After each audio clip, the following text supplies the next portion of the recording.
Hello नमस्कार जय जगन्नाथ। आज आउ गोटे नुआ रेसिपी नहीं कि आसीगली। आज पणस तरकारी रेसिपी ओडिया स्टाइल मुझे पणस आलू को बड़ बड़ पीसेस काटी नहीं से प्रेसर कुकर रे किसी लुण देकी मुझे गोटे जस्ट सीटी मारिकी सीटी को ही मुझे काढ़ी नेबी छाड़बी। तो ये मसला बाटियापी मुझे गोटे बड़ पिज अदा रसुण जीरा किसी डालचीनी को सुखिला लंका किसी नहीं ताको बढ़िया से दरदरा भाव में पेस्ट करदेवी।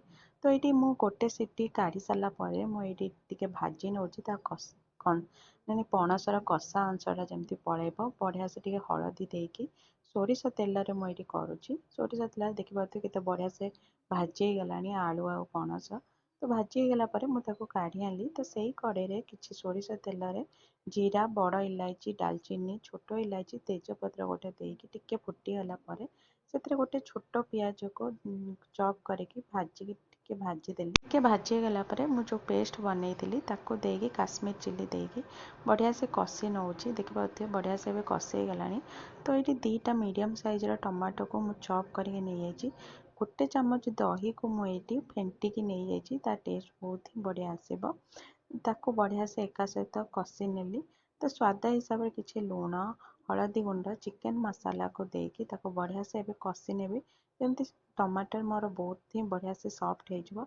ये बढ़िया से कषी गला मु जो आलू आ पणस को भाजी रखी ताको देदेली कंचा लंका मुझे दी चार्टा नहीं जाइए। गरम पानी रू टिके देदेली आम ए पणस आलू को बढ़िया से कषी नवा।